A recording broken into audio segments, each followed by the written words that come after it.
নমস্কার সবাইকে, সবাই কেমন আছেন? আমি তৃষ্ণা আপনাদের জন্য নিয়ে চলে আসলাম নতুন একটা ভিডিও। আজকে আমি বানাবো বেলে মাছ। বেলে মাছটাকে লবণ আর হলুদ দিয়ে মেখে নেব। মাছটাকে ভাজার জন্য আমি কড়াইতে তেল গরম করতে বসিয়ে দিয়েছি, আর মাছটাকে আমি এখন ভেজে নেব। মাছগুলো বেলে মাছ এমনি একটু নরম মাছ, এই জন্য আমি একটা একটা করে ভেজে নেব। তেলটাও চলে আসতে একটা না দুটা করে দিয়ে দিই। তো চলো মাছগুলি আগে ভেজে তুলি। মাছ ভাজা তেলের মধ্যে আমি হলুদ আর লবণ মেখে রাখা বেগুনটাকেও একটু হালকা ভেজে নেব। আমি মাছটা রান্না করব আলু আর বেগুন দিয়ে। তো চলো বেগুনগুলো আগে ভাজি, তারপরে কিন্তু আলুটাও ভেজে নেব। তো দেখো বেগুনগুলো কিন্তু খুব সুন্দর মতন ভেজে নিয়েছি। এখন আমি আলুগুলো ভেজে নেব।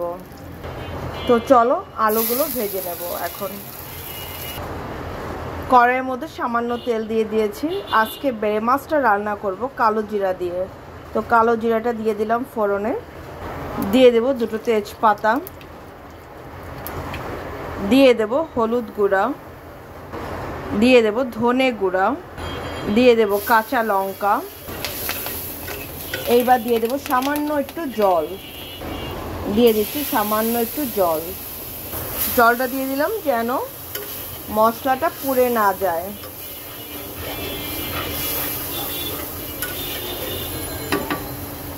দিয়ে দেব স্বাদ অনুযায়ী লবণ, দিয়ে দেব ভেজে রাখা আলু। এইবার মশলাটাকে সুন্দর করে কষাবো। বেগুনটা আমি পরে দেব।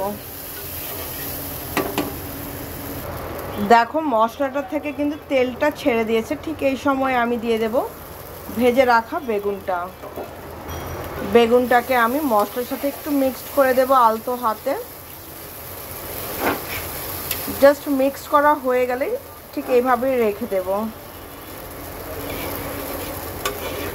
তো চলো এটাকে আমি 2 মিনিট একটু এরকম করে রেখে দেব। 2-3 মিনিট হয়ে গেছে। এখন আমি দিয়ে দেব মশলা ধোয়ার জলটা।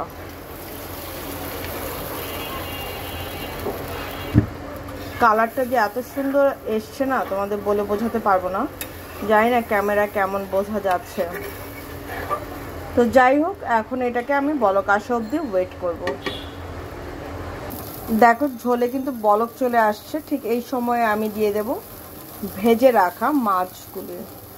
মাছ দিয়ে দেওয়ার পরে কিন্তু কোনো কিছু নাড়াটাড়া যাবে না। যা দেওয়ার মাছের সাথেই দিয়ে দিতে হবে। আর এর মধ্যে আমি দিয়ে দেবো এখন 1 চামচ জিরার গুঁড়া।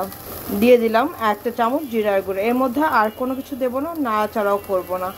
ঠিক 5 মিনিট পর আমি তোমাদের সাথে শেয়ার করব। তো আমার মাছের ঝোলটা হয়ে গেছে। এখন আমি এটাকে নামাবো। নামানোর পর ফাইনাল লুকটা শেয়ার করছি। তো এই হচ্ছে আমার ফাইনাল লুক আলু বেগুন দিয়ে বেলে মাছ। কেমন রান্না করলাম সেটা কিন্তু অবশ্যই জানিও। তো আজকের জন্য এই পর্যন্ত। সবাই ভালো থেকো, সুস্থ থেকো, আমার জন্য আশীর্বাদ করো। আমি যেন ভালো থেকে সুস্থ থেকে তোমাদের জন্য নিত্য নতুন ভিডিও আনতে পারি। আর পুরো ভিডিওটা দেখার জন্য অনুরোধ রইল। ঠিক আছে? So tata.